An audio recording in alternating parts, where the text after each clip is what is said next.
Agora sim, estamos testando, minha gente. É apenas o teste. Eu acho que está muito séria a situação do Instagram, né? Porque a gente não está conseguindo entrar ao vivo, infelizmente. Vou mandar um convite para a Dália aqui. Ele está ao vivo, né? Nós estamos ao vivo e a gente não consegue se comunicar. Eu acho que as pessoas não estão visualizando também. Pronto, eu acho que tem outra pessoa aqui. Só não sei quem é. 3, está entrando aí. Eu só não consigo visualizar. Não aparece para mim. Gabriel, qual é o problema, cara? Não está aparecendo para mim.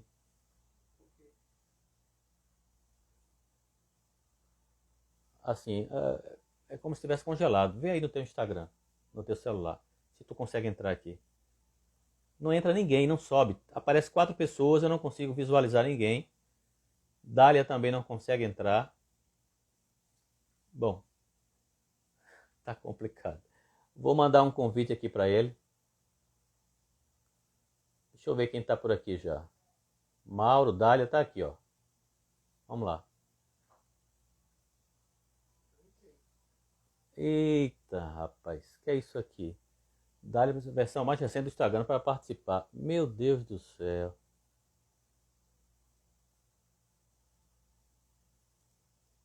Caramba, bicho. Oxi, oxi, oxi. Vou falar. Pessoal, olha, temos 5 pessoas aqui. 6 está entrando. Agora, eu não estou conseguindo visualizar ninguém. E eu acabei de ver aqui uma mensagem de que Dália precisa atualizar. Olha aqui, ó. Quando eu chamo ele, aí diz assim, convidar, veja. Dália precisará da versão mais recente do Instagram para poder participar. É porque ele não usa, cara. Ele não usa. Tá aqui, ó. Tô vendo Mauro Rodrigues, professor de Pernambuco, Carmen de Barros, Natália, Calheiros. Não sei se estão me escutando. Realmente, o Instagram aqui. Carmen de Barros pediu para entrar. Deixa eu ver se ela entra aqui. Vamos lá. Vamos testar. Vamos testar o Instagram. Estamos testando. Olá, Carmen. Boa noite. Oi, boa noite. O Instagram não está deixando o Rafael Dali entrar. O que é que está havendo, hein? Pois é, deixou a mãe e não deixou o filho. Aí quando eu chamo ele, dona Carmen, aparece assim: Rafael Dália precisa atualizar o seu Instagram. Tá. Pronto, então vamos aguardar. Eu mandei uma mensagem para ele pelo WhatsApp, aí vamos aguardar que ele atualize lá para que ele possa entrar aqui. Agora, atualizou. Tá bom. Muito obrigado, viu, dona Carmen? Tá, obrigada. Boa noite. A senhora aperta num xizinho que tem aí, Eu tô procurando esse xizinho. do lado direito superior. Tá. Aí a senhora sai. Pronto. Agora eu vou chamar o Dália.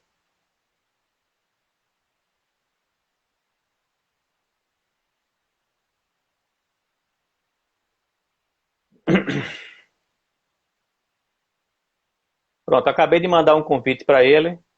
Espero que agora ele consiga entrar na sala para a gente conversar um pouquinho, pelo menos para testar a conexão, né? Tá difícil hoje, hein? Olha só. Olha aí. Chegou.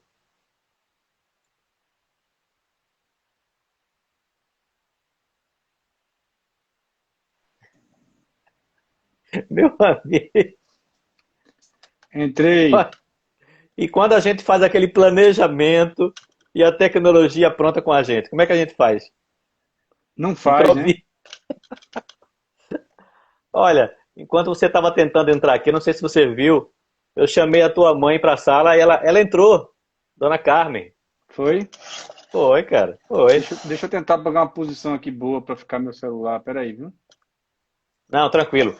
Pessoal, quem está aqui, nós estamos fazendo uns ajustes, testando. O Instagram realmente teve uma instabilidade, não foi ataque seletivo, não. Estava no Twitter, que teve uma quebradeira geral aí no Instagram, no Facebook. Então, de fato, a gente está passando por um momento de instabilidade nas redes. Até o WhatsApp disseram que estava com problema, né? Mas está voltando e eu acho que por conta dessa instabilidade, está voltando ainda com uma certa dificuldade, né? Você consegue me ver bem, Luiz? Perfeito, perfeito. Estou tentando arrumar uma posição boa aqui no celular. Ah, o teu enquadramento tá bom, a tua voz, tá tudo tranquilo. Tá, né? Tá, tudo tranquilo. É porque o celular tá mexendo aqui, tô tentando deixar ele em pé. Espera aí, viu? Certo. Vamos ver se ele para quieto aqui.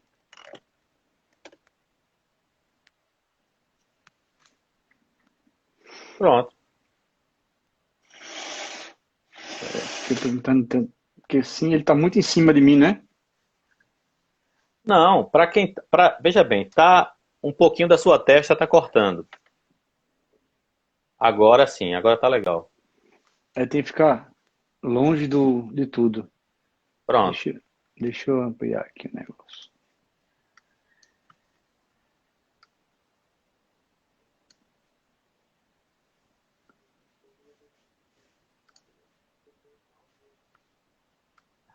Bom, então acho que eu fico aqui mesmo, né, Luiz? Porque vai começar daqui a pouco, né? É isso, é isso. Então eu vou fazer o seguinte, eu vou mandar uns aviõezinhos, eu vou pedir aos meus amigos que entraram, já são 19 horas, né? 19 horas. Eu vou mandar uns aviõezinhos aqui. Geralmente quem me ajuda nisso é Raul, né? Mas todas as pessoas que estão aí, a gente vai dar uma improvisada hoje por conta dessa dificuldade com o Instagram, que teve uma queda de conexão. Eu não vou nem pedir para Dália sair, porque pode ser que ele saia E não e volte mais. e não volte. É, tá tão difícil a coisa hoje que É melhor ficar aqui. é melhor ficar aí, meu irmão. Enquanto isso, você vai organizando as informações aí. Tá? Eu estou mandando uns convites aqui para as pessoas, né? Geralmente, como eu falei, né? Quem vai entrando, eu vou pedindo essa força. Raul também é um cara que nos ajuda muito nessa mobilização. Não sei se ele perdeu a hora hoje. Tem 7 pessoas só, né? Mas como vai ser gravado, acho que não tem tanto Isso. problema, né? Não, não, não. Depois a gente. Agora é engraçado. Não aparece para mim, 8 porque, pessoas. Tá tá mostrando aqui. vendo? Aparece só o É, númerozinho aqui pra mim. 8, 7, 7, tá variando. pronto. Não aparece. Porque quando a conexão tá normal, vai, o nome das pessoas vai subindo, elas vão acenando, dando boa noite, essas coisas, né? Tem gente que vai, inclusive, confirmando se o áudio tá bom, se o enquadramento tá bom. Geralmente acontece assim. E essas pessoas que vão entrando, eu peço, são pessoas colaboradoras, né? Aí eu peço para elas que enviem um aviãozinho convidando os seus seguidores para a gente conversar. Ao mesmo tempo, eu peço também para elas que apertem o coraçãozinho, que é o algoritmo, mandando um recado aí para o Instagram, porque esse algoritmo coloca a live em evidência, né? Isso acontece muito. Muitas vezes a gente entra ao vivo e o avatar não aparece para os nossos seguidores. Então, quando essas pessoas não veem o avatar, elas entendem que não tem ninguém ao vivo ali, tá? Então, a gente está pedindo a vocês que estão entrando aqui, deixa eu ver aqui, tem aqui, 8 pessoas. dá para ver, Dr. Helder da Unicap, Cleodon, José Carlos Calheiros, Pauliana Cabral, a sua mãe, Dona Carmen, Paulo. Pronto, eu peço a vocês todos que façam isso, mandem um aviãozinho aqui, que fica aqui do lado direito, que a gente hoje não contávamos com isso, e olha que essa live foi uma das mais ensaiadas, viu? Eu nunca me preparei tanto para uma live como essa. Como essa de hoje. Tomei uma aula de roteiro, né? Raul já recebeu a mensagem, tá vendo? Já apareceu aqui para mim. Daqui a pouco ele entra aqui conosco. Meu amigo, tá fazendo um calor danado aqui no Cabo de Santo Agostinho. E aí? Aqui tá tranquilo, 21 graus, o ar-condicionado. Deixa eu ver. O meu parece que tá. Ah, rapaz, eu acho que mexeram ali. Mas é porque, veja bem, não sei se você faz isso, mas eu uso uma luz que fica no meu rosto, né? Que é para iluminar, que é o ring light, né? Mas tem uma luz aqui, você tá vendo não? Descendo aqui na minha frente. Certo. Mas a minha é muito forte. Não sei se a tua. É E ela porque... provoca. Ó, provoca calor. Olha só. Ah, entendi, não. Entendi. É porque a minha é embutida aqui em cima, sabe? Não... A nossa é especial, é específica para isso mesmo, né? Para lives e tal, essas coisas. Tá vendo essa biblioteca daqui? Tá vendo aqui atrás? Tô. Vou pegar um livro para você. Vou pegar, vou tentar. Não sai. É um adesivo, cara. Ah, que legal, né? A minha biblioteca fica aqui nas. Eu tenho umas estantes aqui no quarto, eu estou no quarto, fica tudo de lado aqui. Tem uns livros que eu faço sorteio, ficam aqui do lado. Geralmente no final das lives educativas eu faço sorteios. E é um evento assim que eu acho muito interessante, porque as pessoas se identificaram com esse trabalho, sabe? E eu agradeço muito à Academia Pernambucana de Ciências, né? Especialmente ao Dr. Raul, Dr. Aleixo, porque sem a força deles seria muito difícil a gente fazer esse trabalho. Eu sei que eu tenho que fazer a minha parte, eu me desloco, vou no prédio das pessoas pegar os livros, mas se eles não se colocassem à disposição, para mim ficaria muito difícil. E eu tenho sorteado muita coisa boa aqui, muita coisa boa, né? De Dom Quixote de La Mancha e tem coisas assim bem populares. A biografia tem a biografia de Justin Bieber, está aqui, ó, que é para atrair a juventude. Bom, mas é isso. Meus queridos, aqui são 19 horas e 8 minutos. Eu queria saber do Dr. Dália se a gente pode começar. Por mim tá tudo certo. Tudo tranquilo? Então vamos fazer o Tudo. seguinte. A partir desse momento, nós estamos ao vivo também no YouTube, né? O meu filho está transmitindo lá no outro computador. Vai ficar gravado, depois a gente compartilha, depois a gente faz uma divulgação, uma massificação ainda maior desse trabalho. Nós estamos aqui ao vivo, não é? Com o Dr. Dália, que é pesquisador, cientista da Fiocruz, da Fundação Oswaldo Cruz.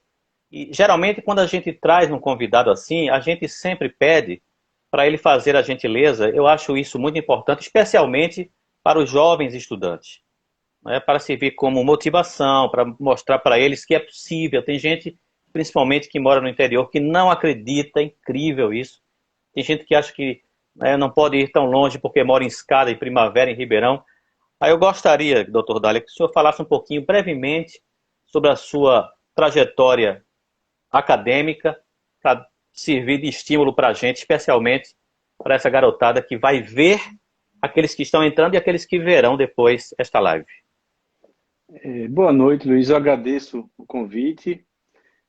Vou falar um pouquinho. Você falou que mora longe, né? Eu comecei a entrar no ambiente universitário muito jovem, né? Eu tinha apenas 11 anos de idade, né? Quando eu passei na prova do Colégio de Aplicação da UFPE. E nesse período eu morava em Pau Amarelo, entendeu? Então eu, com 11 anos, tinha que pegar 2 ônibus para ir e 2 para voltar todos os dias, né? Então, distância nunca foi um impedimento para nada se você tem força de vontade, né? Então, desde cedo eu experimentei esse ambiente universitário, né? Eu estou com 47 anos, então eu tenho 36 anos de campus e 11 anos fora dele apenas, né? Quer dizer, até os 11 anos eu não conhecia a universidade, dali fiquei até hoje. Então, quando eu terminei o meu curso na aplicação, eu ingressei na Federal, na UFPE, no curso de Ciências Biológicas. E aí eu concluí em 1997. E aí, em seguida do curso, eu fui fazer o meu mestrado na Fiocruz do Rio de Janeiro, né, no curso de Biologia Celular e Molecular. Então, aí eu fiquei lá entre 98 e 2001. Então, em 2001 eu terminei meu mestrado e já entrei no doutorado, né, pela UNB, Universidade de Brasília. E aí eu fiz um período fora, que ele chama de doutorado de sanduíche, né, na Universidade de Cambridge. Eu Eu fui para lá, passei um ano lá, e depois, quando eu voltei lá, defendi minha tese e ingressei no Algeu Magalhães como pós-doc, e aí fiquei só um ano ali no limbo, né? E aí apareceu um concurso, né, do Algeu, da Fiocruz, aí eu fiz o concurso, é, passei no concurso, então já ingressei desde 2006, né, na Fiocruz de Pernambuco, e fiquei desde lá até hoje, né? Então, eu entrei no departamento de virologia, eu não sabia nem que era um vírus direito na época, tive que aprender do zero, e estudei bastante, né, e fui desenvolvendo minhas habilidades nessa área, e aí ingressei na parte de desenvolvimento de antígenos para fazer kit diagnóstico, né, contra HIV, HTLV, febre amarela, zika, chikungunya, quer dizer, de A a Z, todo tipo de bicho possível e imaginável, eu desenvolvi algum tipo de kit diagnóstico ou algum antígeno com valor diagnóstico. E aí comecei a ingressar aos poucos na parte de vacina, né? Então desenvolvi uma vacina de DNA contra a febre amarela, depois eu fiz uma vacina para zika, outra para chikungunya, tudo no ambiente de laboratório, e aos poucos fui me engajando cada vez mais nessa área de vacina, a ponto que fui chamado para coordenar um estudo fase 3 do Instituto Butantan, né, que é uma vacina da dengue, que ele começou isso em 2016, e a ideia é que daqui a 2 anos, mais ou menos, essa vacina deve, se tudo der certo, deve entrar no SUS, né, e fazer parte do calendário de vacinação, né, que a gente está na fase de Covid, mas a gente tem que lembrar que e não existe só Covid, né? Existem outras doenças e esses vírus, né? Eles não estão em quarentena como nós, né?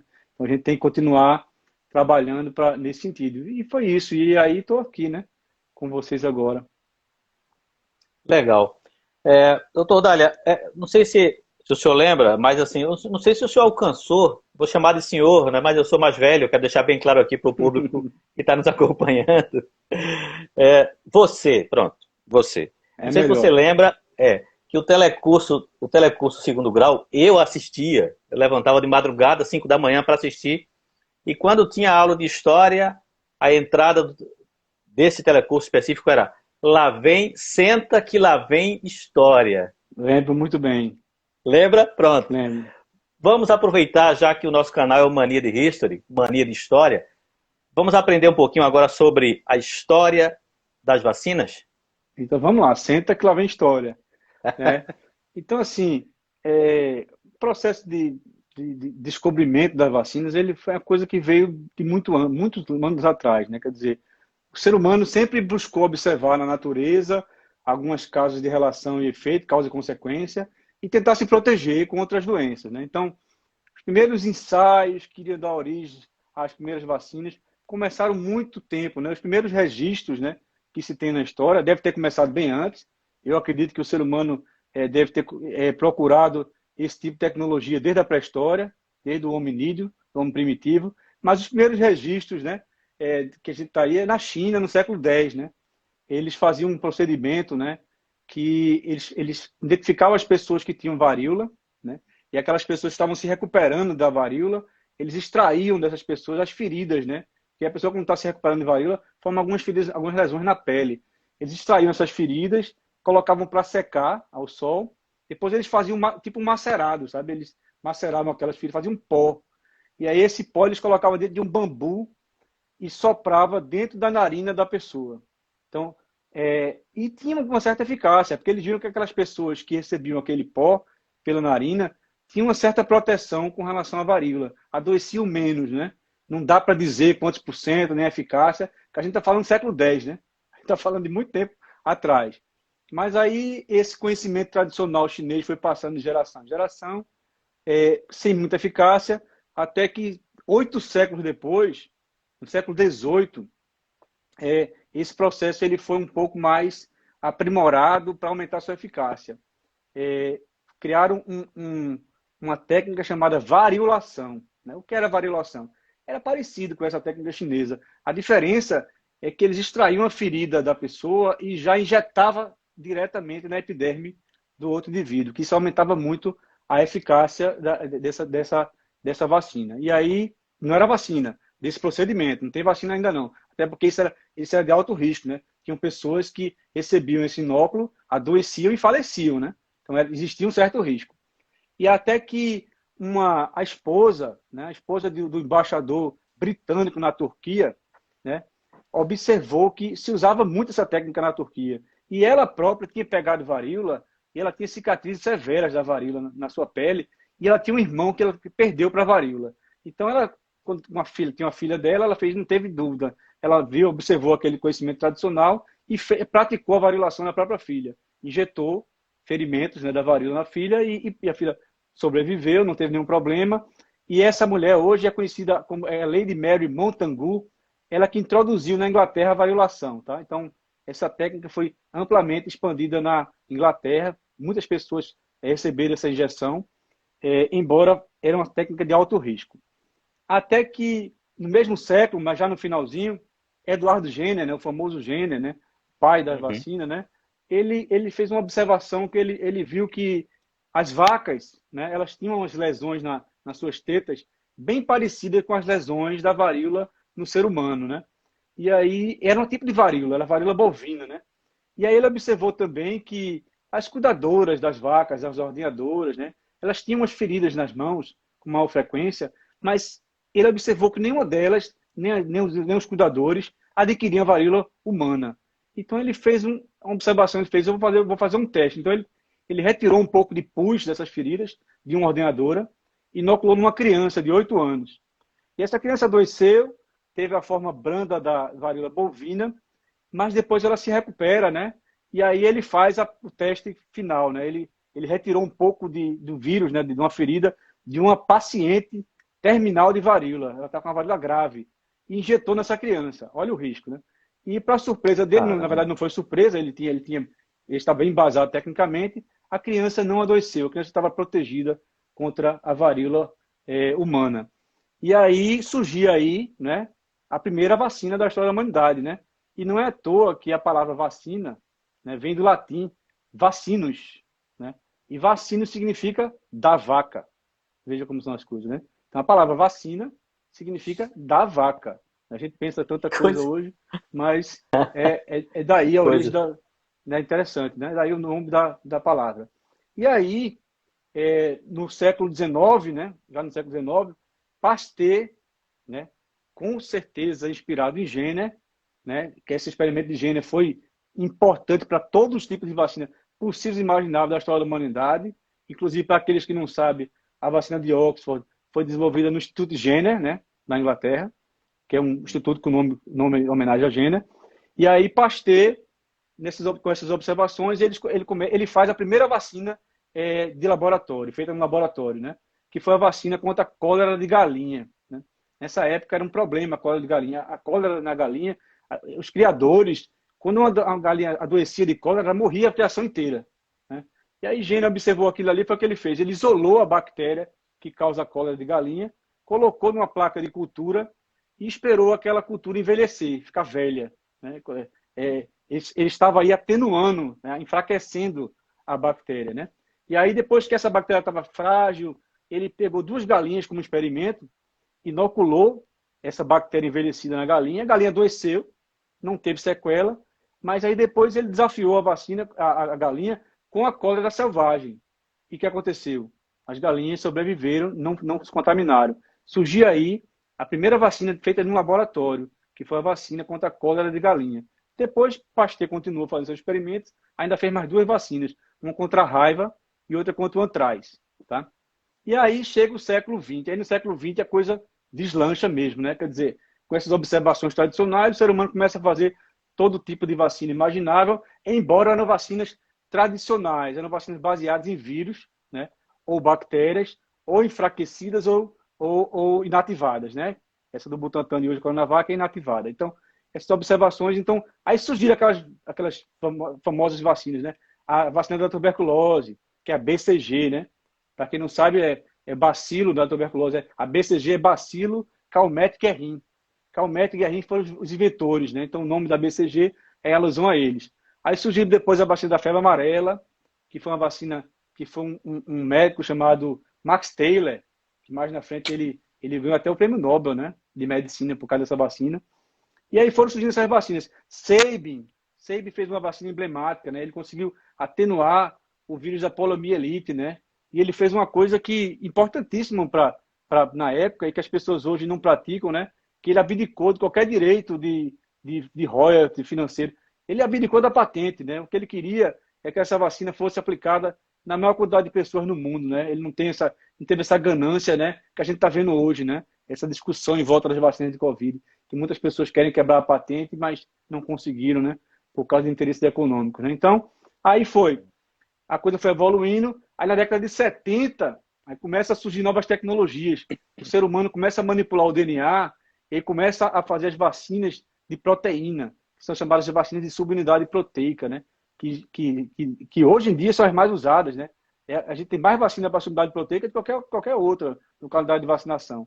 E aí uma vacina, a primeira foi a de hepatite B, e aí foram fazendo várias outras, até que na década de 90, aí o ser humano dá outro passo, né? Diz, rapaz, vamos fazer agora as vacinas genéticas, né? As vacinas de RNA, DNA, adenovírus. Isso que a gente está vendo hoje, que a gente acha como uma novidade, que é coisa do outro mundo, né? Que, poxa, o ser humano evoluiu muito. Isso é coisa da década de 90, né? Foram 30 anos desenvolvendo isso, né? Quer dizer, a gente só chegou rapidamente a isso, porque existia um conhecimento instalado muito grande, né? E, inclusive, Inclusive, Rafael, desculpa lhe interromper só um minutinho, eu estava pesquisando sobre a vida de Jenner, né? E ele, para descobrir essa vacina, a contra a varíola, ele passou ali em torno de 10, 20 anos, foi isso? por aí, uma vacina não demorava menos do que isso, não. Demorava muito o processo, né? Era tudo muito lento, né? Inclusive, a vacina mais rápida da história da humanidade, antes das vacinas de Covid, demorou 4 anos. Foi a de cachumba, né? Então, essa da dengue que a gente está estudando já faz 25 anos de desenvolvimento, né? Mas eu acho que vai mudar. A gente vai discutir isso, mas eu acho que com o advento da Covid, dessa revolução tecnológica e dos procedimentos, eu acredito que a gente está entrando numa nova era, tá? 2020, Certo. que parecia um ano perdido, é um ano esperançoso para a ciência. Mas Ok, vamos lá, doutor então, Dali. aí em 73, a gente teve um grande marco aqui no Brasil, né? Que foi justamente o PNI, a criação do PNI, né? O Programa Nacional de Imunização. Então, isso revolucionou a história da vacinação no Brasil. Quer dizer, o PNI chegou, instituiu um calendário básico de vacinação, né? Para crianças, né? Que não existia. Muitas crianças morriam antes dos 5 anos de idade, né? Por falta de vacinação. Então, se instituiu. Depois veio para adolescentes, idosos, calendário indígena. Então, o PNI foi um sucesso, né? O PNI, inclusive, dispensa hoje 300 milhões de doses por ano gratuitamente no Brasil, né? E os grandes fornecedores para o PNI é a Fiocruz, né? E o Instituto Butantan, duas instituições centenárias, têm 120 anos de vida, né? E que está dando esse aporte assim tão importante para a gente, né? Que se a gente está achando a situação difícil hoje, né, de vacinação, imagina sem esses dois órgãos, né? E sem a capacidade instalada do PNI, né? Seria Verdade. uma tragédia, né? E aí no século XXI, que é esse século que a gente está agora, né? Basicamente tudo surgiu no século XX, né? No século XXI só surgiu uma vacina, que foi em 2019, foi uma vacina para ebola.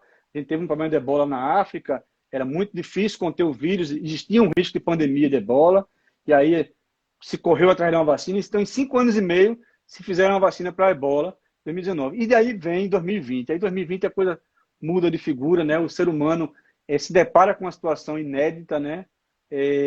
Um vírus que se transmite muito rápido e que contamina, que, sabe, infecta milhões de pessoas ao mesmo tempo, de forma desproporcional, e começa a aumentar o caso de mortes, as pessoas começam a entrar em desespero, e aí a ciência vem, né? Tem que recorrer à ciência, porque ela sempre nos salvou e é o que vai continuar nos salvando. Então, o ser humano recorreu e a ciência respondeu de uma forma assim espantosa, né? Quer dizer, ninguém imaginava, né?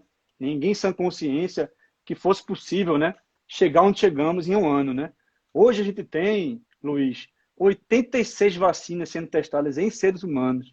Veja bem, Caramba! 86 vacinas de Covid. 23 delas já na fase 3 de desenvolvimento, que é a última fase antes de chegar no ser humano. Ela 5, só pode ser liberada para aplicação depois dessas fases. depois que passa da fase 3, se tudo der certo, passa para a fase 4, tem que passar pelo órgão regulatório, uma Anvisa, um FDA. Então, 23 estão nessa. Desses 23, 5 já foram autorizados para uso emergencial. Quer dizer o seguinte, a gente não está tudo conclusivo, mas o benefício é bem maior do que o risco, vamos vacinar.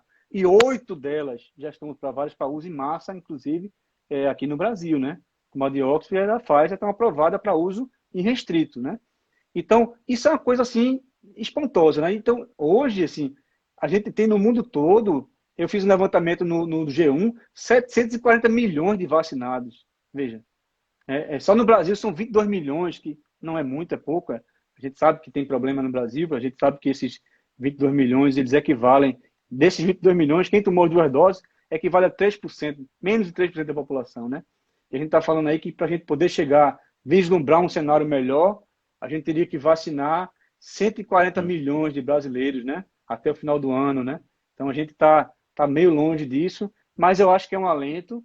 Eu acho que a gente vai discutir agora essa parte. A gente pode, eu Doutor vou Dália, isso. lhe passar a palavra. E só queria registrar que desses 740 milhões, nenhum deles virou jacaré. Isso é importante ressaltar, porque a gente tem que acabar com o negacionismo no Brasil. É verdade. Eu queria aproveitar todas as pessoas que estão aqui agora, tá? Que mandassem um aviãozinho, além de apertar o coraçãozinho, que é para dar visibilidade, né? Mandar um recado aí para os algoritmos do Instagram. Nós fomos prejudicados nessa live de hoje. O Instagram esteve fora do ar, o Facebook também, o Twitter estava dando muita visibilidade a isso agora há pouco, né? Mas voltamos. Então eu peço, olha, professor Helder, presidente da Ampul Pernambuco, muito obrigado pela presença. A todo mundo aqui, muito obrigado. Agora eu vou pedir um favorzinho a vocês. Utilizem esse aviãozinho que tem aí do lado direito, no cantinho inferior aí do lado direito do Instagram de vocês, e mandem um convite para os seus seguidores. E essas pessoas, ao chegarem aqui, façam uma saudação para elas, digam que elas estão em uma live muito importante sobre vacinação, sobre vacina, com uma pessoa muito importante também, que é um cientista pernambucano, o doutor Rafael Dália. A satisfação é nossa, doutor Helder. Muito obrigado pela presença. Agora, Dália, eu recebi no meu WhatsApp, a minha família também recebeu no WhatsApp, eu vi vídeos, eu tive a oportunidade de ver um vídeo dizendo, olha, é perigoso, muito perigoso tomar essa vacina. Por quê? Veja bem, o vídeo que eu tive a oportunidade de assistir. Falaram que uma vacina com 1 ano não garante absolutamente nada. Uma outra mensagem que eu recebi dizia que essas vacinas, por conta da influência da China, por conta disso ou daquilo, de Bill Gates, poderia vir por dentro dela, através de uma nanotecnologia, alguma coisa que pudesse controlar as pessoas ou influenciar no comportamento das pessoas. Vejam bem, uma série de notícias falsas veiculadas pelo WhatsApp, pelo submundo das redes sociais.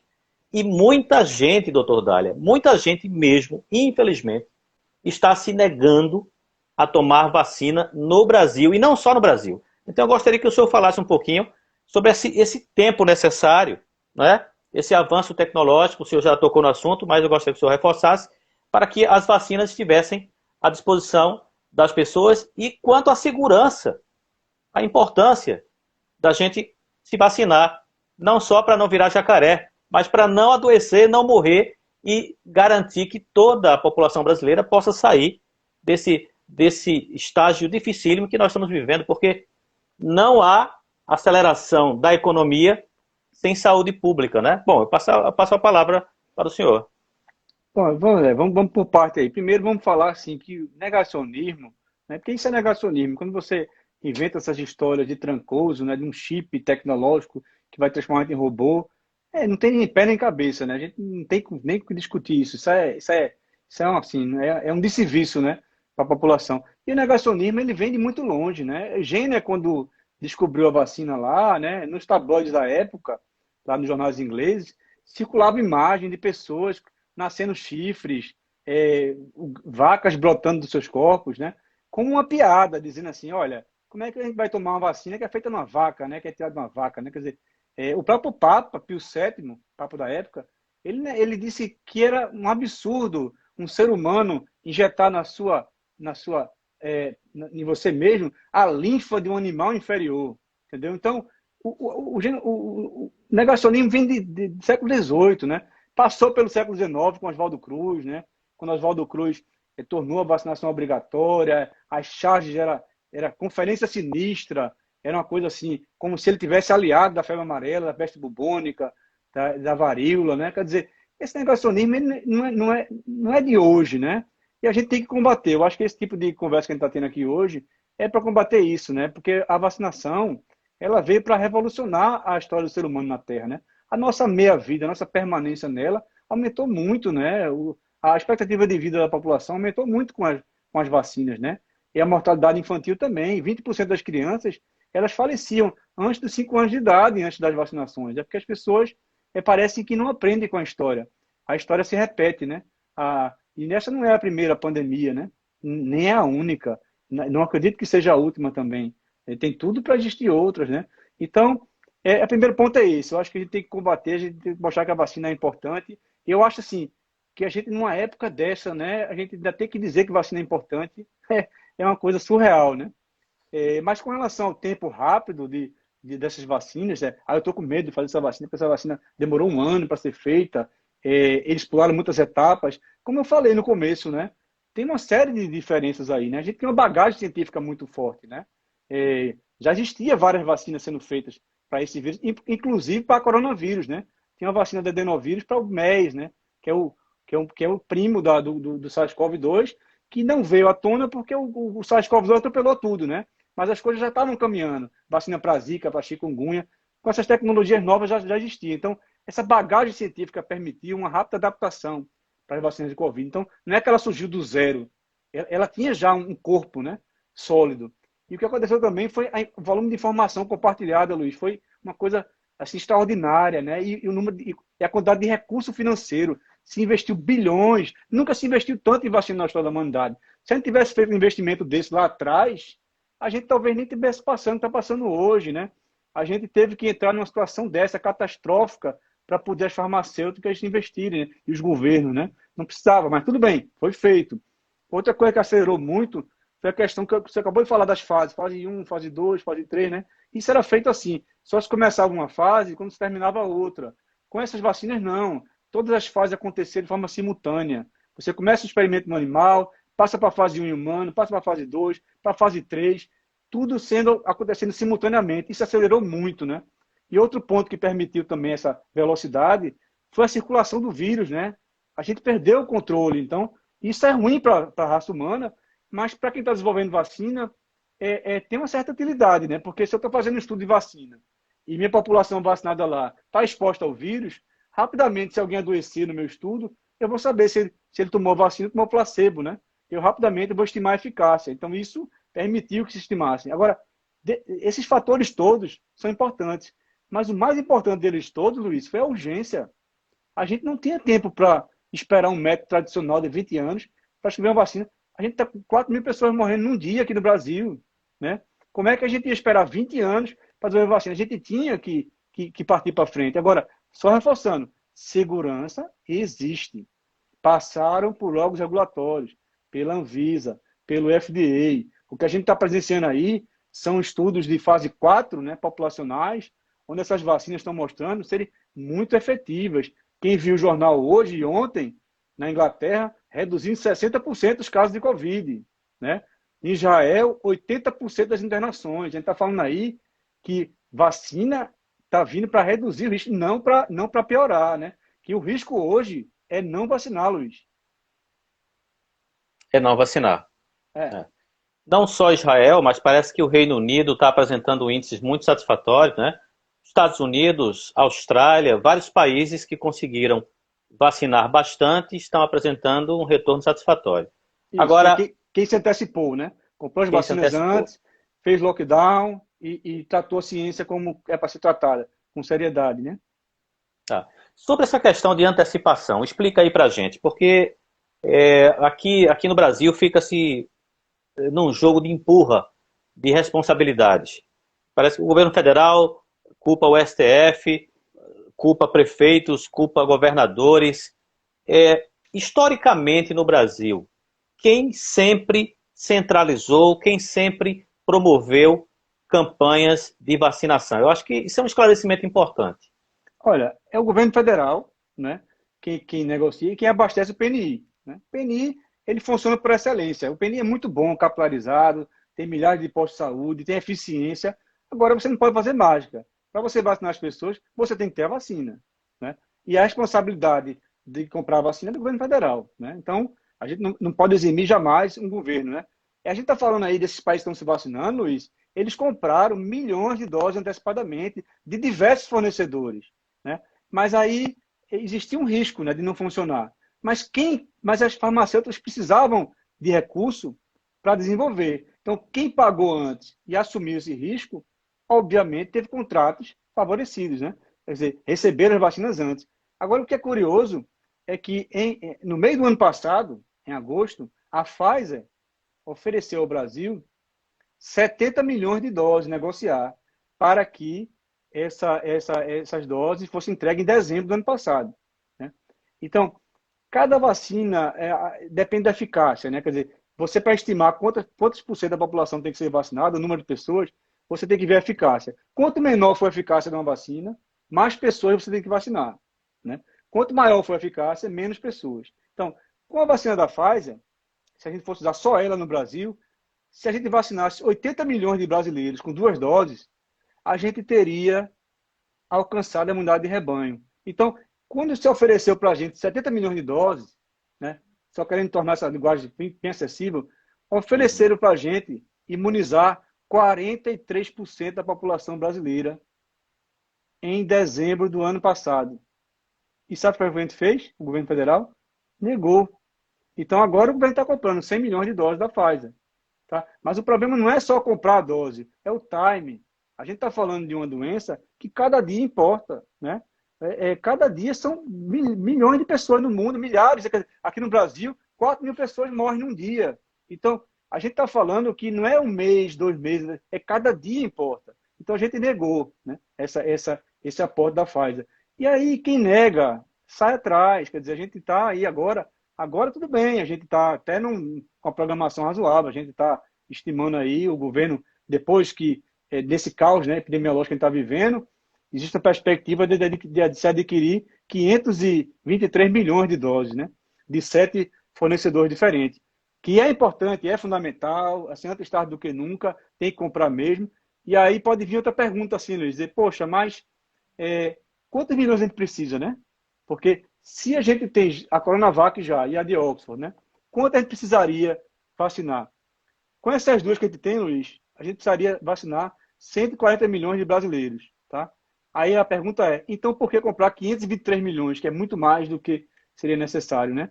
Aí eu lhe respondo que não, é importante sim, né? Por 3 aspectos, né? Primeiro aspecto é o seguinte, não adianta ter 523 milhões encomendada e tá faltando vacina aqui dentro. Então você tem que encomendar mesmo em excesso para o que chegar, você rapidamente jogar para dentro do programa de vacinação, PNI, e vacinar a população brasileira. Esse é o primeiro ponto, né? O segundo ponto, Luiz, é que a gente não sabe qual vai ser a duração de proteção dessas vacinas, né? Ela vai durar quanto tempo? Então, a gente vai produzir ela em solo nacional. A gente tem uma perspectiva aí de produzir no Butantan. Aproveite e comente sobre as variantes, porque eu acho que algumas pessoas já começaram a deixar perguntas e podem deixando, porque daqui a pouquinho eu vou abrir nessa caixinha que tem uma interrogação. Aproveite essa sua fala e fale sobre as variantes que vão surgindo e se essas vacinas apresentam eficácia contra essas variantes. Bom, então o segundo ponto é esse. A gente tem que encomendar vacinas em excesso, porque a gente pode precisar delas no ano que vem. Então, enquanto não tiver a produção nacional estabilizada, se a gente não tem vacina aqui, a gente corre um sério risco de ter que correr tudo isso que a gente está passando de novo, correr atrás de vacina. Então, é importante isso. E o terceiro aspecto, e acho que é mais importante de todos, é que a gente tem que entender, Luiz, que a pandemia é global. Não adianta um país se proteger e o outro está descoberto. Cada ser humano importa numa pandemia. Então, países que têm capacidade de adquirir vacina, como o Brasil, por exemplo, tem que adquirir em excesso mesmo para fornecer gratuitamente para países mais pobres da América Latina, né, do Oriente Médio, da África, né, que a gente sabe que tem muito problema financeiro. Então, esse é o ponto. Quem tiver condições de comprar vacinas, antecipar, se capitalizar, tem que fazer. Então, isso foi fundamental, vai ser fundamental. Eu acho que daqui para o final do ano, se tudo correr como a gente espera que corra, a gente vai ter alcançado algo perto da imunidade de rebanho, se não tiver nenhuma intercorrência, nenhuma intervenção política no meio do caminho, né? Se a ciência for respeitada como ciência e tratar o ser humano como ser humano, eu acho que a gente alcança algo próximo disso, né? não significa dizer que a gente vai ter que relaxar de vez. A gente vai comentar Uhum. isso mais na frente. Com relação às variantes, Luiz, o que a gente está vendo hoje é que essas vacinas funcionam contra a maioria das variantes funciona, tá? É, algumas delas têm uma redução, mas ainda não é zero. Quer dizer, a pior das cepas é a da África do Sul. Essa aí está dando mais dor de cabeça, que parece que ela é mais resistente contra a maioria das vacinas. Embora a gente já saiba que a vacina da Janssen, né, que é uma vacina que teve um fase 3 aqui no Brasil, ela apresentou 64% de eficácia contra a variante da África do Sul. Inclusive, ela está sendo usada na África do Sul, nos médicos de lá. Então, a gente tem uma perspectiva aí boa. Então, hoje funciona ainda. Pode ser que com o acúmulo de mutações a coisa vá diminuindo, mas as empresas estão de olho nisso e várias empresas como a Pfizer, a Moderna, a Novavax, a própria Sinovac, a AstraZeneca, já estão trabalhando em versões adaptadas para essas novas variantes. Mas o que a gente tem que saber hoje é o seguinte, tem que vacinar o máximo de gente possível hoje. Por quê? Porque ela já ainda protege contra as variantes e quanto mais gente tem de vacinar, menos variantes vão surgir. A gente vai dar menos espaço para o vírus mutar, entendeu? Então, é isso. Funciona. Tem um estudo muito grande que foi divulgado de ontem para hoje, que o Instituto Butantan fez com mais de 60 mil pessoas, que mostrou, inclusive, que a P1, que é a variante mais frequente aqui no Brasil, é controlada pela Coronavac, né? Então, a gente tem esperança e vamos em frente. Acho que o negócio é vacinar. Tá? Tem que vacinar o A, máximo possível de P, pessoas. a P1 é a que chamam a de Manaus, é A de isso? Manaus, é. Tem a P1, que foi em Manaus, aí isolaram uma no Rio de Janeiro, que chama-se P2, e tem uma agora em Sorocaba, que tem algumas mutações diferentes, que o pessoal está chamando de P3. Que apareceu uma agora Caramba. eu acho que foi em Minas Gerais, que parece que mistura várias mutações de várias cepas diferentes, que eu acho que não deram nome ainda não, mas pode vir se tornar um problema também. Mas, embora hoje eu diria que vacinar ainda é eficaz contra a maioria das variantes. Tá bom, a gente agradece às pessoas que estão entrando agora. Temos aqui vários doutores, especialistas, estudantes, professores. Isso é muito importante. As pessoas que quiserem fazer perguntas, não esqueçam, tem uma caixinha aqui do lado. Para mim, é como aparece um círculo e uma interrogação aí no meio. Deixa aí a sua pergunta, a sua intervenção. Daqui a pouquinho eu abro essa caixinha para o doutor Rafael Dália comentar. Mas eu gostaria de fazer mais uma pergunta que é sobre perspectivas, né, para 2021. Veja bem, eu tenho acompanhado as falas do cientista Miguel Nicoleles, né? Inclusive eu fiz uma live com ele aqui em dezembro, acho que foi em dezembro, novembro do ano passado, e tudo o que ele disse naquela época, todas as previsões que ele fez, infelizmente, estão se concretizando. Agora ele está alertando para um possível, ele vem falando nisso, caos funerário, né? Aí, com todas as suas consequências. Ele fala bastante, escreve sobre isso, grava podcast, dá entrevista para a CNN, ele está divulgando isso constantemente. O Átila Yamarino também. As pessoas falam que o Átila Yamarino e o Dr. Nicoleles são muito negativos, são muito pessimistas. Eu gostaria de saber, do ponto de vista da esperança, quais são as perspectivas em termos de vacinação para 2021, considerando que agora há pouco o Butantan anunciou que está suspendendo o envasamento por falta do IFA, né? Vamos lá. Primeiro, Nicoleles, né, ele não é evidente, não é profeta, ele é um cientista, né? Então, o que ele está fazendo ele está analisando os dados, né, que está nas nossas mãos. Desde o começo, a gente me alertando que se a gente não fizer nada, não tiver distanciamento social, não tiver isolamento, não vacinar, iria chegar nesse caos. Então, esse caos ele estava sendo previsto já há muito tempo, né? A gente vem avisando isso desde março do ano passado, né? Na verdade. E aí, esse caos só depende de nós sair dele, né? A gente tem que fazer a nossa parte. Quer dizer, o governo federal precisa fazer a parte dele. Foi omisso, a gente sabe, na pandemia. Ainda tem um discurso de que tem que salvar a economia, porque não pode isolar, não, porque, pelo amor de Deus, assim, não funciona, né? Não cabe mais, né? Se a gente for ver direitinho a história financeira da economia, você precisa salvar a economia com as pessoas vivas, né? Você não vai salvar a economia com caos funerário, né? Como a gente está vendo aí. 4 mil pessoas morrendo no mesmo dia, né? Quer dizer, o Brasil, ele está contribuindo com a maioria das mortes de Covid do mundo, né? Quer dizer, não faz sentido isso. E a gente fala de gestão econômica, o custo médio de um paciente grave de Covid que vai para a UTI, vai ser entubado, é de R$ 100.000, né?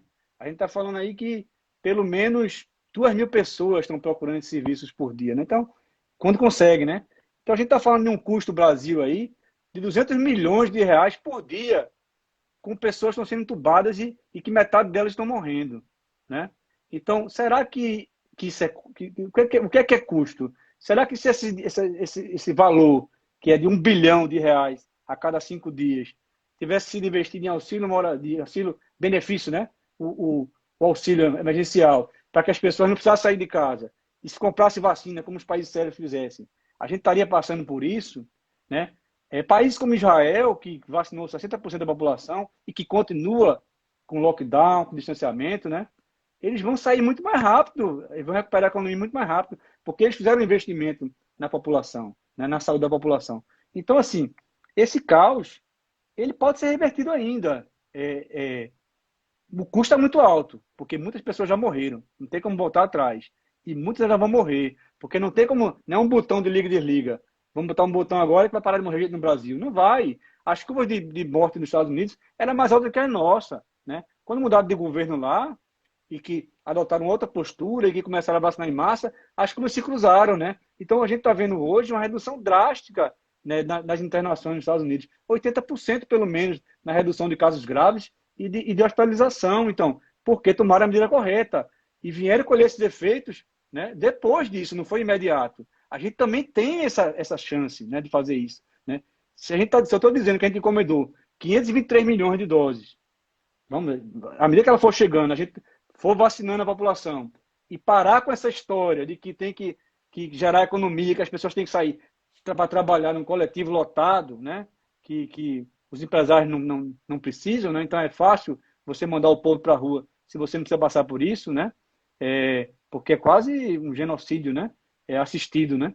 Que está acontecendo. Então a gente tem condições, agora tem que investir em propaganda, em auxílio, né, emergencial, tem que investir em vacinação, tem que melhorar tudo isso. Isso ainda é possível, Luiz, embora o custo de morte não tenha como ser revertido, né? A gente está falando aí de milhões e milhões de brasileiros que tiveram a vida interrompida sem necessidade, né? Podia ter evitado muitas mortes se tivesse uma política mais agressiva, né? De lockdown, distanciamento social, higienização da mão, uso de máscara, incentivado, né? Pelo governo, né? E não o contrário, né? E se tivesse adquirido aquelas vacinas anteriores. Mas tudo bem, eu acho que a perspectiva é boa, mas eu acho que cabe a gente, como cidadão, pressionar o governo federal, óbvio, é nosso direito vacinar. Vacinação não é uma obrigação, vacinação é um direito individual e coletivo que todos nós temos, garantido pela Constituição, entendeu? A gente tem que encarar isso como um direito, né? E não como um dever. É a primeira coisa. A gente tem que pressionar o governo para ter essa melhoria de vida e a gente fazer nossa parte também como cidadão, né? Nos protegendo, né? Com as medidas de prevenção, como eu falei agora, e protegendo o próximo, né, Luiz? Porque não adianta olhar só o seu quintal, né? Tem que olhar o quintal do vizinho também, né? Pandemia global, tem que um cuidar do outro para poder sair junto dessa. É verdade. Deixa eu abrir aqui essa caixinha aqui, tem duas questões aqui, deixa eu ver quem foi que levantou. Adriano, que mora lá em Barra, é radialista, lá no interior da Bahia, ele trabalha junto com o doutor Francisco, viu? Doutor Francisco Machado. Ele disse aqui, professor, amanhã eu vou reproduzir esse material aqui na programação da Grande Rio. Bom, maravilha, maravilha. Eu não sei se dá para o senhor ler aí, porque para mim não aparece tudo. Tem alguma pergunta no final? É porque tá apoiado. Não, da Grande Rio só. Eu não consigo ver também, não. Ok, então ele vai transmitir, vai retransmitir essa live amanhã, tá? Eu vou fazer Doutor igual a Raul, Seib, eu não vou cobrar royalty, não. Vou deixar ele reproduzir de maravilha. graça, gratuito. A patente está liberada, tá liberado. Tá liberado. Doutor Raul Manhães de Castro, há problemas em tomar duas vacinas diferentes? Ele fala em Pfizer, na Pfizer, eu acho que é a Coronavac, né? Olha, Raul, eu acredito que não, embora eu não possa aconselhar, né? Porque os estudos foram feitos, fase 3, com 2 doses da mesma vacina. Eu acho que teria que ser feito estudos, né, com vacina diferente para poder liberar. Em princípio, não, porque a gente está falando de antígeno. No final da história, o antígeno usado nas vacinas é a spike, a proteína spike do coronavírus. Então, se é vírus inativado, se é RNA, se é... no final o antígeno é o mesmo. Eu creio que não. Inclusive, tem uma iniciativa sem precedente na história da humanidade também, que é a vacina, a Sputnik V, a vacina russa, né? Ela está fazendo uma parceria com a AstraZeneca, né? Eles estão fazendo um estudo fase 3 justamente para ver isso. Eles usar uma vacina com a dose da AstraZeneca e a da Sputnik V com outra dose, que eles querem aumentar a eficácia. Eu diria que não tem problema, eu diria que vai ser inevitável que isso aconteça, porque a gente tem menos doses do que a população mundial, então a crise de doses vai nos obrigar, em determinado momento, a tomar uma formulação diferente da outra, mas eu diria categoricamente que são necessários estudos para confirmar isso. Maravilha. Vou trazer aqui. Pessoal, vocês podem ir deixando perguntas aqui nessa caixinha aqui, ó, que tem uma interrogação, tá? João Amorim.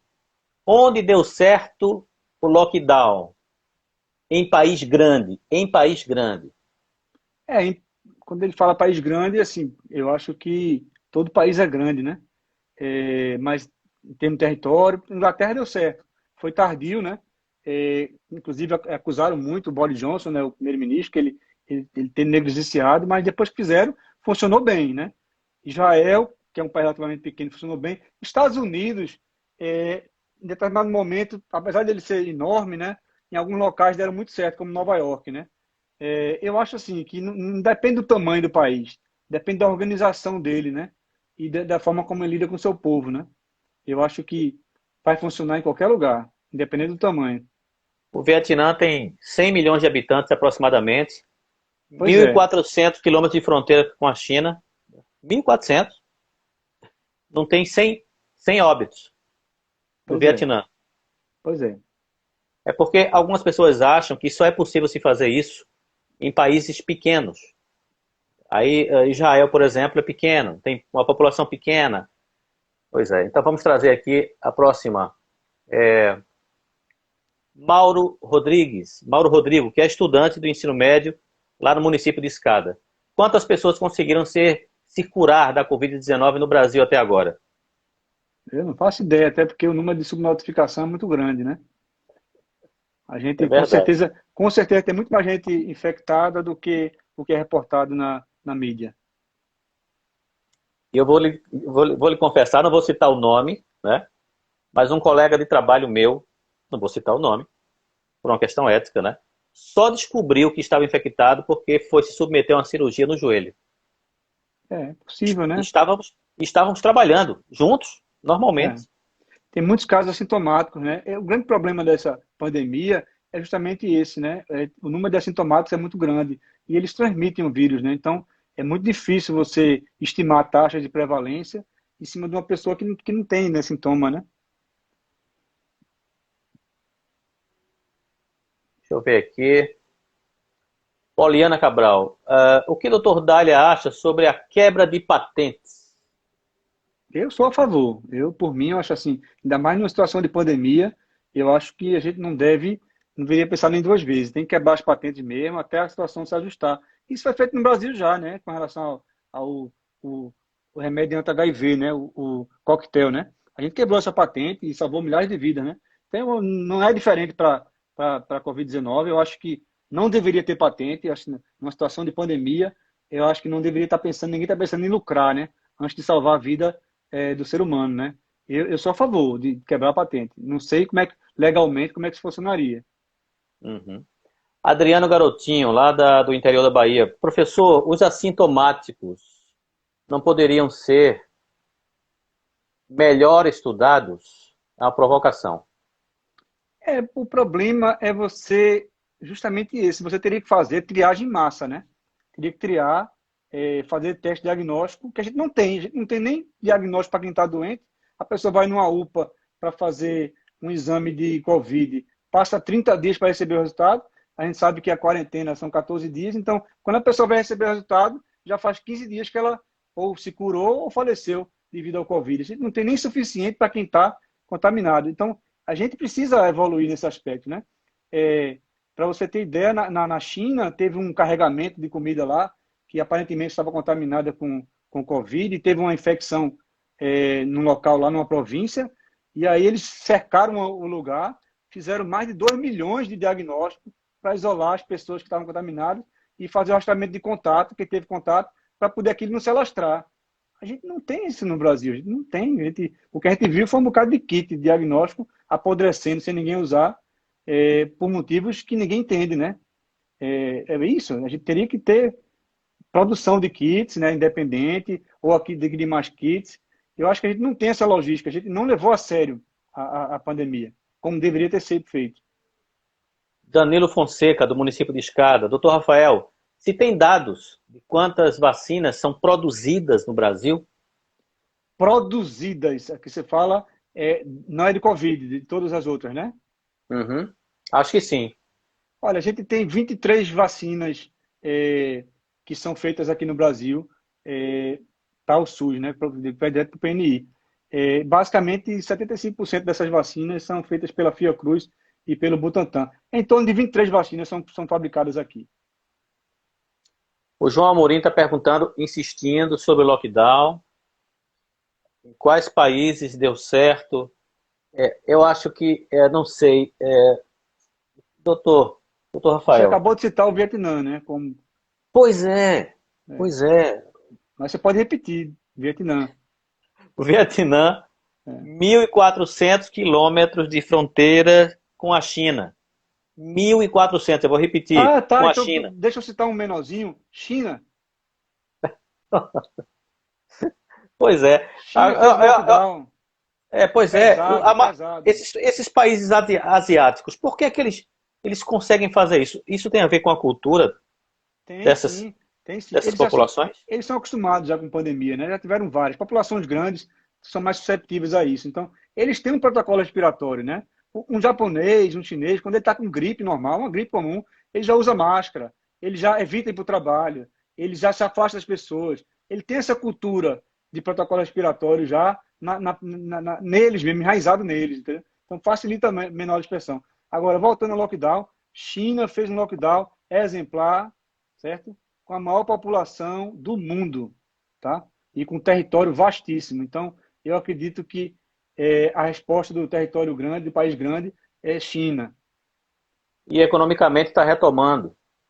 Já não, retomou desde o ano passado, né? Porque a gente, quando viu a cidade de Wuhan, uma cidade fantasma, achando que não chegaria aqui o problema, porque a gente vivia em um país tropical e o vírus não se adaptaria ao calor, com base em não sei o quê, porque não tinha nenhum estudo que apontasse para isso, eles estavam lá, todos eles isolados, cidade fantasma, né? Então, eles de fato conseguiram um controle efetivo. Agora, através de quê? Lockdown pesado, testagem em massa, isolamento de contatos, de quem teve contato com quem estava doente, né? E vacina, né? Dessas 23 vacinas que a gente está falando aí, que está na fase 3, 7 são chinesas, né? O Mauro Rodrigo ele tá preocupado com essa crise de leitos e hospitais no Brasil atualmente. Queria que o senhor comentasse isso, porque tem gente que não consegue relacionar o distanciamento social com a superlotação dos hospitais, o adoecimento de técnicos, de médicos, né? Lembrando que cada profissional desse leva um tempão para se qualificar, para atuar, né? Nessa área.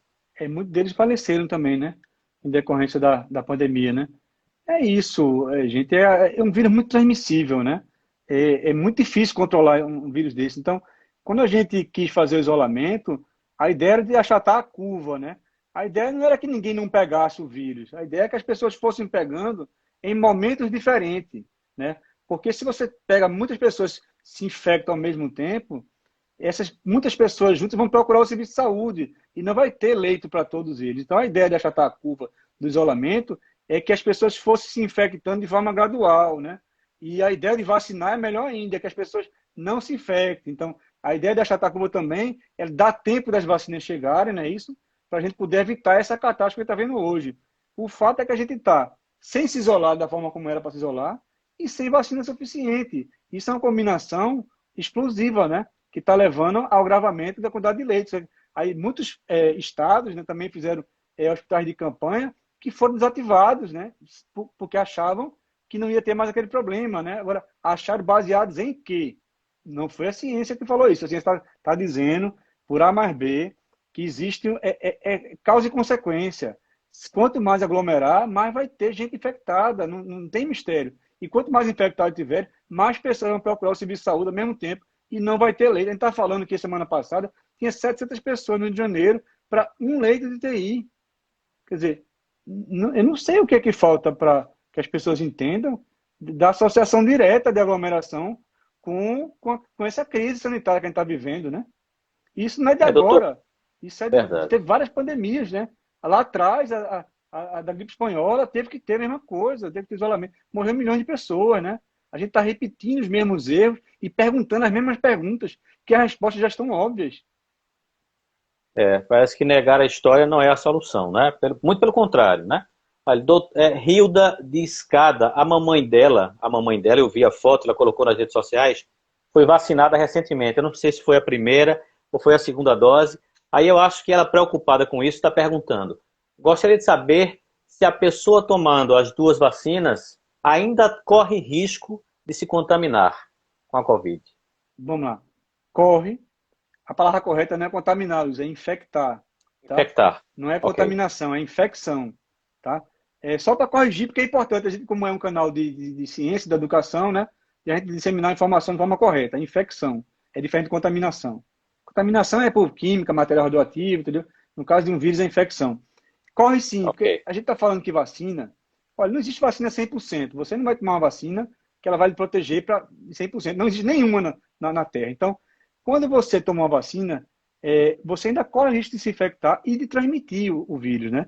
É por isso que a gente está tentando convencer as pessoas e dizer para as pessoas que a importância de alcançar a imunidade de rebanho, quando 70% das pessoas estiverem vacinadas, é justamente para reduzir a circulação do vírus, tá? Porque não tem vacina 100%. Uma pessoa vacinada, certo? Ela pode se infectar e ir a óbito por Covid. É mais raro, né? Porque a gente sabe que existe a eficácia de não se infectar, existe a eficácia de reduzir a forma grave, que é outra, que a vacina também tem esse benefício. É muito mais difícil que uma pessoa vacinada venha a óbito por Covid, mas não é impossível. Como também não é possível que ela transmita para outra pessoa. Então, quando você se vacinar, enquanto não chegar na imunidade de rebanho, é imperativo que você continue tomando seus cuidados, usando máscara, distanciamento social, higienização das mãos. Primeiro, por dois motivos. Primeiro, que você não está 100% protegido. É a primeira coisa. Segundo, que você pode estar transmitindo para aquele que não se vacinou. Então, usar a máscara é um ato solidário. Tá? E é isso. Agora, que a chance de você evoluir para a forma grave diminui muito, diminui. E a gente está vendo os resultados aí com milhões de pessoas. Não é mais com milhares, não. Né? Tem estudos aí tem um estudo na Inglaterra com 7 milhões de idosos, 7 milhões, 80% de redução na internação e morte. É muita coisa, gente. A gente tem que confiar nos dados da ciência. A ciência está aí para mostrar para a gente que não tem para que confiar nesses factóides, no chip que a pessoa coloca no organismo e a pessoa vira um robô. Vamos tentar procurar um pouco da razão, né? Eu acho que a gente está em tempos difíceis, né? É difícil ver 4 mil pessoas morrendo por dia. Então, vamos dar uma chance à ciência, vamos ver os bons exemplos, né? É isso. Doutor Rafael, nós estamos chegando ao finalzinho da nossa live. Eu quero agradecer imensamente a sua disponibilidade. Eu quero pedir desculpas também, mas não foi culpa nossa. Nós tivemos um problema no início, que foi um problema do Instagram, né, do próprio Facebook, que na verdade é a mesma empresa, né? Eles estiveram fora do ar durante um tempo e nós atrasamos aqui a nossa entrada, né? E, geralmente nas nossas entradas eu coloco em cima o título da live, tudo direitinho. Nada disso nós tivemos condições de fazer. Eu fixei aqui embaixo apenas o nome do nosso convidado, a instituição que ele representa, mas eu não poderia deixar, em hipótese alguma, de agradecer e dizer para as pessoas que esta live ela vai ficar gravada no Instagram, no IGTV, vai ser também gravada e replicada através do YouTube, então outras pessoas terão acesso. Mas assim, nas suas palavras finais, nas suas considerações finais, Dr. Rafael, eu gostaria que o senhor mandasse um recado, especialmente para os negacionistas. Veja bem, não se trata de... Eu, particularmente, não tenho raiva dessas pessoas. Eu tenho pena dessas pessoas. E eu digo isso sem desprezo. Eu tenho pena dessas pessoas. Inclusive jovens, não é? E nas suas considerações, o senhor pode inclusive indicar em quais fontes eles podem pesquisar, em quais fontes eles podem confirmar os dados. São pessoas que precisam acreditar na ciência, na academia, frequentar as universidades. Eu fico imaginando como é que um negacionista faz se ele é estudante, se está na universidade, se está na escola técnica, se ele entra na Fiocruz, como é que ele vai sobreviver num ambiente desse se ele não valoriza a academia, o conhecimento histórico-científico? Então, nas suas considerações finais, eu gostaria que o senhor mandasse um recado para essa juventude que está bebendo em fontes aí extremamente precárias, e o negacionismo, infelizmente, eu estou sendo enfático nisso, é triste, gera morte. A ignorância gera prejuízos incalculáveis. Luiz, veja Fora a bem. dor das famílias. Eu lhe passo a palavra. Vamos lá. Você disse que não tem raiva, mas tem pena. Eu não tenho nem raiva nem pena, tá? Porque eu acho assim, que eu não tenho pena pelo simples motivo que os negacionistas, eles estão se expondo mais do que todos os outros, né? Obviamente, porque eles não acreditam, né? Se eles não acreditam, eles se expõem mais. A partir do momento que eles se expõem mais, eles estão colocando outras pessoas em risco que não são negacionistas, tá? Então, não adianta uma pessoa ficar se cuidando, usando máscara, álcool gel, se protegendo, se privando, né, de frequentar praias, aglomerações, se privando da sua liberdade, né, para chegar um negacionista na sua porta e transmitir o vírus para você, por simplesmente ele não acredita, né? Ele se nega a enxergar. Então, eu acho que o negacionismo, ele é uma coisa assim que, como eu falei, vem de muito tempo, né? Eu acho que as pessoas precisam beber na fonte correta, precisa se informar. Quando a gente fala de ciência, Luiz, existem várias revistas científicas de renome, o The Lancet, né? A Nature, a Science, que são quando as pessoas publicam, existem pessoas que revisam, pessoas sérias. É muito difícil você conseguir sedimentar informação lá, porque eles são criteriosos. Então, aquela coisa ali já se prova, né? Tem provas, né? Quer dizer, quando você publica, é uma prova cabal da coisa.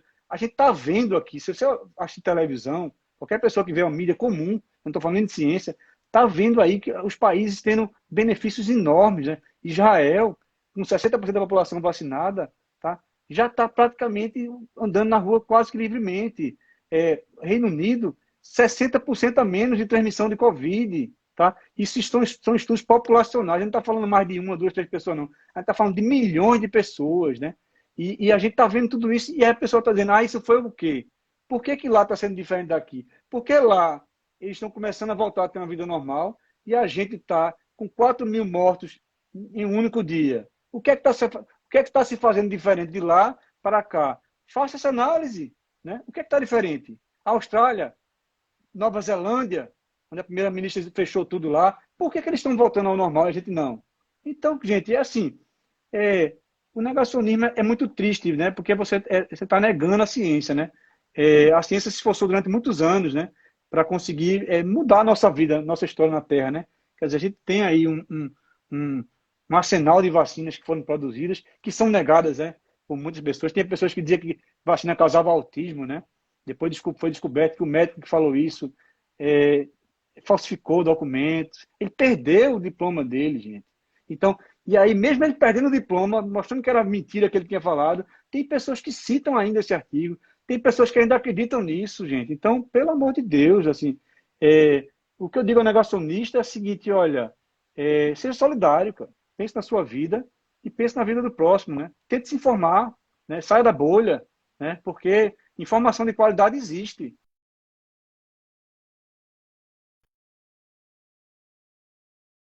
Acho correto. Eu acho que travou. Travou um pouquinho, mas voltou. É porque eu recebi uma ligação aí no meu celular e só corre de vez em quando. Não, mas eu acho que É eu isso, finalizei. é isso, é isso. Então, meu querido, muito obrigado. Deus lhe abençoe, porque eu nunca fiz essa separação. Aqui em casa a gente nunca fez de fé e ciência. E a gente sempre diz aqui, olha, se o médico existe, se a ciência existe, se a vacina existe, é porque Papai do Céu permite. Então Isso. aqui a fé a nossa fé, a nossa religiosidade aqui em casa, a gente encaixa, a gente comunga com a ciência. Comunga com a ciência, tá? E em respeito ao próximo, do ponto de vista cristão, a gente usa máscara, a gente faz higiene, a gente assiste as nossas celebrações pela TV, para salvar vidas, porque não existe nada mais cristão do que fazer um sacrifício pelo próximo num momento tão difícil que o Brasil e o mundo estão vivendo. Doutor Rafael, gratidão, muito obrigado a todos os presentes. Doutor Raul Manhães de Castro, muito obrigado. E nós vamos continuar nessa luta. Esta live eu vou multiplicar para o máximo de gente possível. Nós vamos continuar nessa luta. Eu tenho certeza, como já aconteceu no passado, a ciência, a razão, o respeito ao próximo vencerão. Vencerão. Eu tenho certeza disso. E vamos ter fé na ciência, que ela nunca nos abandonou e não vai ser dessa vez. É isso aí. Parabéns pelo seu trabalho, porque eu sei que muita gente não sabe, mas muitos cientistas se sacrificam muito no seu silêncio para que outros tenham vida. É uma doação muito grande. Muito grande. Doutor Rafael, muito obrigado. Mais uma Obrigado. vez. Até o próximo encontro. Não sei quando, que a sua agenda é difícil, mas a gente se vê por aí. Tá, joia. Namastê para todo mundo. Vamos se cuidar, gente. Valeu, querido. Valeu. Um abraço. Valeu. Boa noite a todos. Obrigado.